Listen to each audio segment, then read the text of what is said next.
So I wanted to ask you, I keep this very conversational, but I did want to ask what inspired you guys, not just to write this book, but what inspired you to become authors? We became friends. We were 30-year friends. So Okay. Can you believe that? That's I mean, right. whoever hears 30-year friends sticking around and still loving each other? Well, listen, hey, don't extend. You can't. I'm not sure about that, Dan. You know, depends on the day whether you love me or not. Wait. You said whether I love you. How about you loving me? We're like brothers, man. I mean, we've been friends for 30 years. We met right after Dan graduated from college. I was in a graduate program at Virginia Tech. Okay. And I brought Dan down to speak at our FCA huddle, Fellowship of Christian Athletes at Virginia Tech. And we became instant friends. I ended up moving into town where he was at the time. And, you know, I don't know if we both had a desire to write books, but we talked about it. You know, we talked about it probably, 10 years into our friendship about, the value of writing books and the fact that the message lives on beyond just a talk. It's one thing to give a talk, but it's another thing to put something in writing that people can use and embody and then share. And so now we got a bigger goal, Dan. What's our big goal with books? Yeah. So that was our very first book. Actually, this is the third edition of Wisdom Walks. So we first came out with Wisdom Walks in 2010. And then the publisher went to another place and they redid it, expanded it in 2014. And then our publisher, who believed in us back in 2010, was like, let's update this. Let's create, some more energy around it. So we came out with the third edition, which is this beautiful pleather Wisdom Walks edition. And that, so really it's 10, 11 years ago that this book came out. And when Jimmy and I first wrote the book together, it was really a manifestation out of our friendship, about us walking in wisdom together, sharpening one another, iron sharpening iron as one man sharpens another. And so now we've written 6 books together. And, we kind of scratch our head and go, we can't believe it. But we have a goal that we will write in our lifetime 30 books together. Wow. That's awesome. So I'll be in my 90s when we pull that off, but it'll be fine. Yeah, that's okay. Listen, 34 more. Yeah, that's right. You know what it is, though? I mean, I understand it, though, because writing books, it's addictive. It's exciting. And when people share, what they took from your book and the wisdom that they took from a book like Wisdom Walks or any of your books, it encourages you to want to write the next one or to want to continue to spread a message. Yeah. The power of the pen, both Jimmy and I, like you, Dana, we're communicators. We love to get up in front and speak and share. Just yesterday, I was in front of 400 educators in Arkansas as they were getting ready to launch school, I guess, re-entry or relaunch school Monday. And so we had all the teachers and coaches in the gym, and to be in front of a crowd and be able to speak and share and communicate is one thing, but sometimes the writing, the discipline of writing, it's a lot harder for both Jimmy and I, but it has to come knowing that the power of the pen lives on, and that will continue to pass on besides that one-time speaking engagement. And we just know, we've heard story after story like you have of people that got your book, read your book, and it changed their life. And it's unbelievable feeling.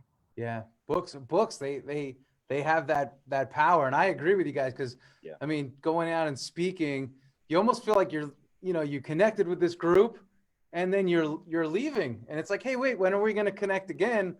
And the book provides that, at least that connective tissue, that holds it all together. Yeah, dude, you got to send us a copy of your book. We're expecting it now, and it's got to be signed. We're on it. I'm going to tell looks awesome to send a copy to you. I mean, great. It's I think you'll enjoy it. Habits of a Champion. But today we're talking Wisdom Walks. So this book, what inspired it to be, this third edition? What not just inspired it, but what are you looking to achieve with this book? Well, as Jimmy said, we kind of really connected when I went down and spoke at that Virginia Tech FCA huddle. And I think, Jimmy, you had about 100 athletes gathered there on campus, and even met Eva Lise, his girlfriend at the time, who became his wife and mother of his 4 children. And so he moved back to Northern Virginia where I was. And then I met 2 guys. One was a college friend that I was involved in FCA, John, and another guy named Scott, who I met through an event, who started growing his faith. And so Scott and John were good buddies. And I introduced them to Jimmy. And what do you know, Dana?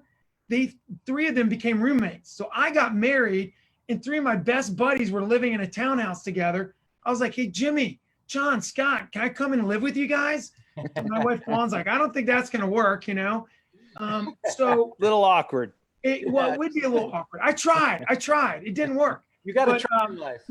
Thank goodness it didn't work. So at the time we were living in a garage apartment. We had just gotten married, just started going into the FCA ministry. My wife was working for the government. So every Friday morning, the 3 of them would drive over to our garage apartment and we would sit above the garage in this little kitchenette area. And we would every Friday have accountability group. And we did that year after year, every single Friday, drank like 3 pots of coffee. We were buzzing on God, buzzing on caffeine. It was crazy. And from that, Dana, our relationship got established as we started sharing life on life with each other, started opening up, sharing challenges, getting raw and real with one another. And really from that, I think God knitted our hearts together in such a way that Jimmy and I said, hey, we want to write about what God is doing in our lives, how God is using us to help each other spur on to greatness, things that we couldn't do on ourselves. And so from that, really the book came out of that experience, that relationship that started in that garage apartment on Friday mornings. Yeah, that's super cool. And I mean, I love those stories. It's like it started very organically. It wasn't like you had this grandiose plan. It was sort of sowed within you like, hey guys, you know, meet, have your coffee, come on over. And all of a sudden this thing starts to evolve and you guys become, you know, 2 well-known authors, which is pretty cool.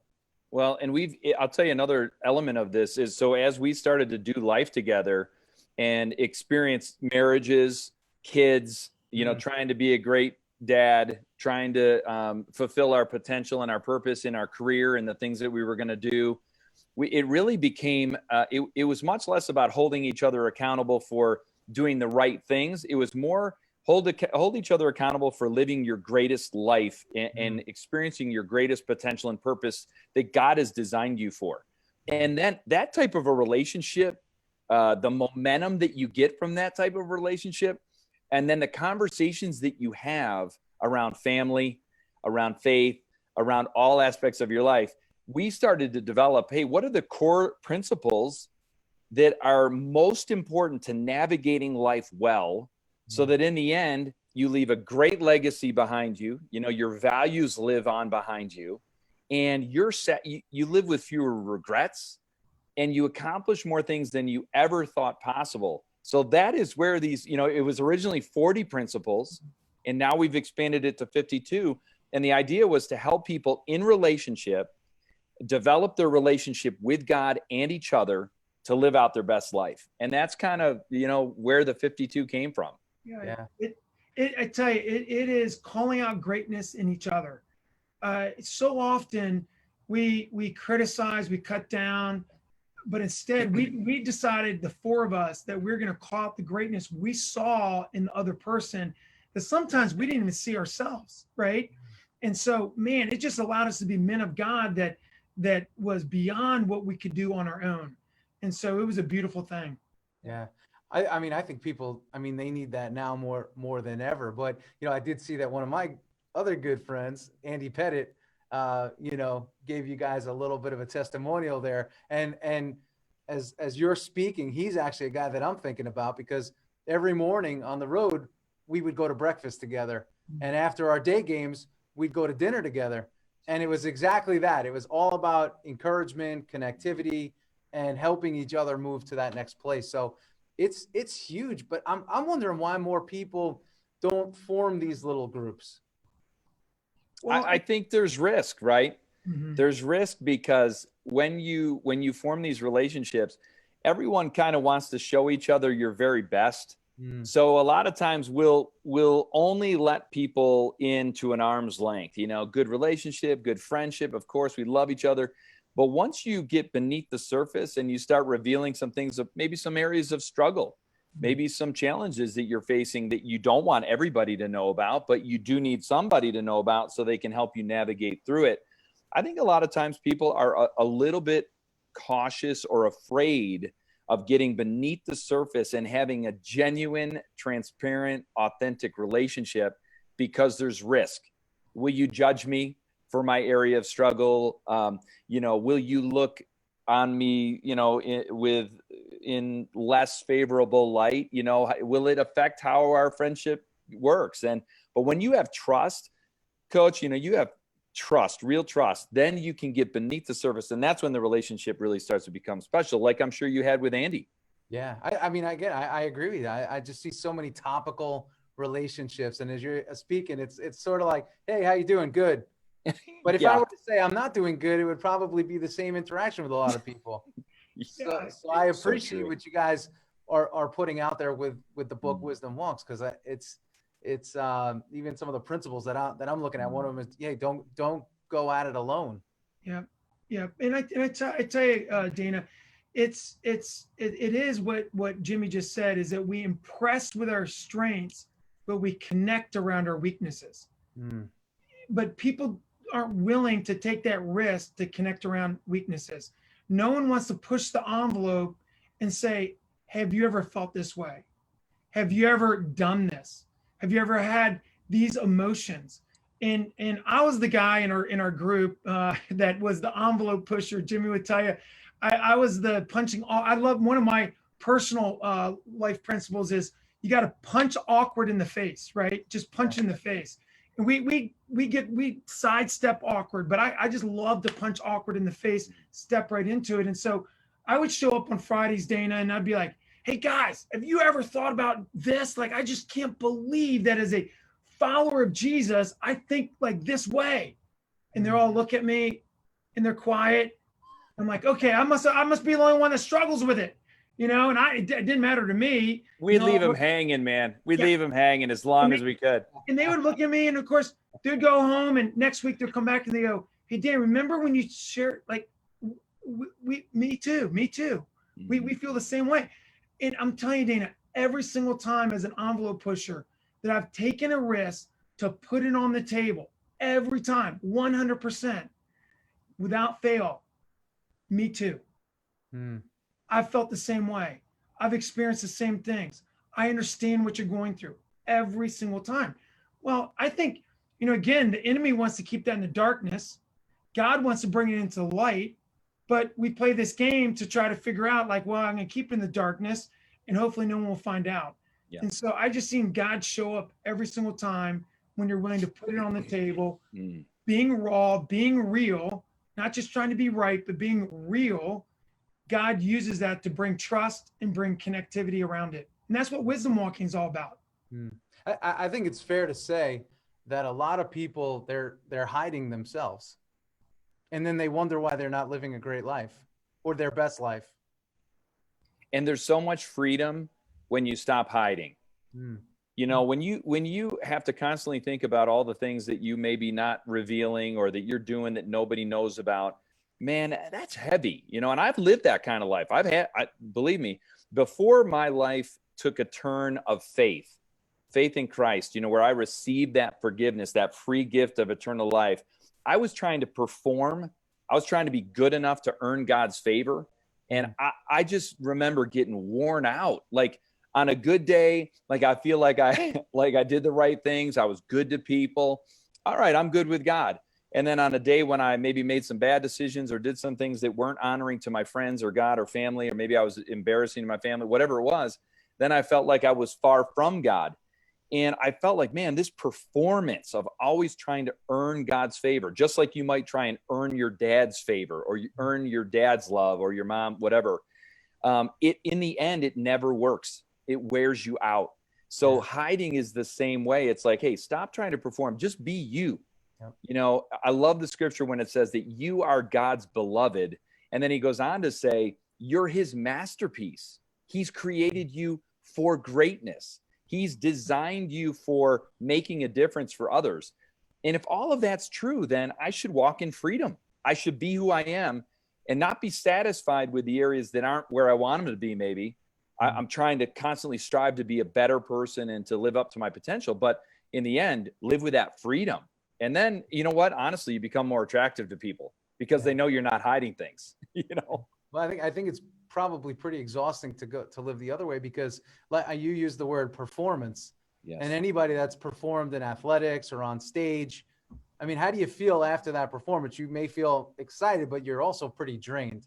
Yes. You know, so how are you refilling yourself? I think it's an important question. And look, when I think about being a wisdom walker, how could somebody become a better wisdom walker? How could somebody become a wisdom walker? Somebody may be listening to this and say, tell me more about the wisdom walker. Tell me about this. Well, Dana, great question. At the very beginning of the book, it really sets the stage of the framework of 4 key relationships that we believe makes up a wisdom walker. 4 key relationships. And really that's the primary focus of the book. And then we add those 52 life principles, wisdom walk principles, to help guide you in those 4 relationships. So the first relationship is the walker, and that's you. So that's me, you, Jimmy. So that in the middle, you draw a circle, that is you. Then to the left and right are warriors. Those are kind of accountability partners, people that sharpen you.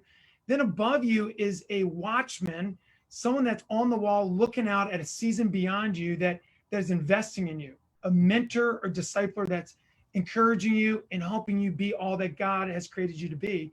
Then you have a worker, someone that you are their watchman and you're investing in, a disciplee that you're having a chance to pour out what God has poured in. So those 4 relationships are the walker, warriors, watchmen, and then the workmen. And we believe that framework, Dana, is the whole focus in the context of being a wisdom walker. Okay, I have to ask this question.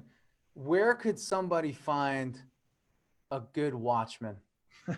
Because, you know, I know you guys are out there and you see everything that's out there, and you know, some people say, hey, if I need a watchman, I need to pay them $3,000 or $20,000 to join their program, because they'll be my mentor. Like, where could somebody just say, hey, you know what, I need a watchman, where can I find this person? Who would be a good watchman? This has been the trickiest relationship. So you kind of hit it right on the head. He like was peeking. He discovered our. You read our notes. You read our notes. I feel it. It is because what you want to do is you want to find someone that's a season or 2 ahead of you in life. Okay. So, and we all have relationships like that. And a lot of this is you have to be intentional about discovering those relationships. It's not going to be someone, generally speaking, that's a professional coach, like all of us are. Right. It's not going to be someone who, it really is more of a personal relationship. Someone maybe you've observed. If you go to church, it might be someone who's a little bit older than you are, a season ahead of you, that you really admire the way that they live their life. They're people of integrity. They're people of faith. They've got a good marriage. You're looking for signs that people are living with success, a successful life. And a lot of people get mixed up about the idea of what success is, right? But when I refer to success, I mean fulfilling your purpose and doing it in a way that honors God and blesses others. So when you find those people in your life, Dan and I have discovered you have to ask them. You have to be super intentional about saying, hey, this is what the Watchman is and does. And I would like to invite you to play that role in my life for a season. You know, whether that's 6 months or a year, let's give it a shot. Here's what I would need from you, and here's what I'll bring to that relationship. And then give people an opportunity to participate. But I can tell you, most people are intimidated by that. So especially if it's someone like you that has accomplished some things, but really still needs someone to sit in that seat, they might feel intimidated that they don't know enough or they haven't lived well enough in order to sit in that seat. So we always encourage them that, hey, just bring your life experience, bring the good, bad, and ugly. It doesn't matter if you have all the answers. All we need is a sounding board and someone that can see far enough ahead to give us wisdom in circumstances we're going to face. Yeah. And I'm guessing too, it's somebody that's not like telling you what to do and killing your dream and killing your vision, but somebody that's more encouraging. Yeah. Big time. It's someone that has the bumps and bruises and the wounds to be able to just share out of experiences, of being able to guide and sharpen and direct as you go. And I that's a great question. Where do you find them? Underneath the rock, maybe? I don't know. But I would say this, and as you said that, Dana, really made me think. I would say first, you have to be a watchman before you ask someone to be your watchman. Okay. Because I think as soon as you understand what it's like to mentor and disciple and have someone that you're now investing in and you're pouring out what God has poured in, then you now know what type of person you are becoming to that person. Then you can go, oh, now I want to go find someone to do that for me. So a lot of times, we might start with, oh, I got to go find someone to help me versus me going, let me go find someone to help them. So I would say first, you become a watchman before you ask someone to be your watchman.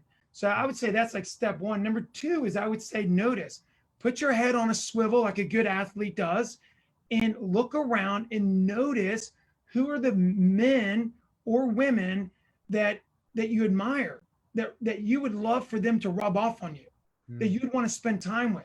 So you got to notice, get your head up off your own belly button and your eyes off yourself and notice those around you. And then third, as Jimmy said, is a lot of times, Dana, if you're sitting around waiting someone to become your watchman, you're going to be waiting for a long time. Yeah. That you have to go and ask them. And I would say, this kind of sounds weird, date your watchman. Don't commit for life to them. Yeah. Go have coffee with them. Go have a meal with them and just try it on before you make a big commitment to ask them to be a watchman. Yeah. No, I love that. I love the concept of watchman, and I know how hard one can be to find one. And I think too, it's also important to know what you're looking for, but also being open to maybe what you're not looking for or not really aware of at the time. Because, watchmen, some people may say, hey, if this person has a certain amount of fame or success, but listen, there may be a farmer out there who's, worked the land and has been so, able to support his family for generations and carries. So the watchman could be anybody that you admire. 100%. And you're really looking for character, rather than accomplishment necessarily, is like in their life, are you seeing evidence of character, good character and values? Because ultimately that you're going to build your foundation on who you are. Yeah. Before you ever worry about the things that you're going to do. We worry about be before do. Become the person that you want to become, and then you'll do the things that you're made to do. So we're always looking for people that are going to impart wisdom. You mentioned it, hey, this is Wisdom Walks. We're looking to you for wisdom. And I'm just thinking of my watchman right now. And most often when I'll call him and I'll ask him questions about a particular circumstance or a challenge that I'm facing, 99% of the time, he helps me process the situation and discover the answers myself. He's a genius this way, I think, like he's not telling me I really want him to tell me the answers, but he's smart enough to say, hey, let's bring the answers out. And then, and they don't expect you to do what they're telling you to do. They're expecting you to find the right path. And that's been really effective. Okay. So this is another question having to do with the relationship between self and watchman. How do you get yourself to a place where you're open enough and not defensive, to be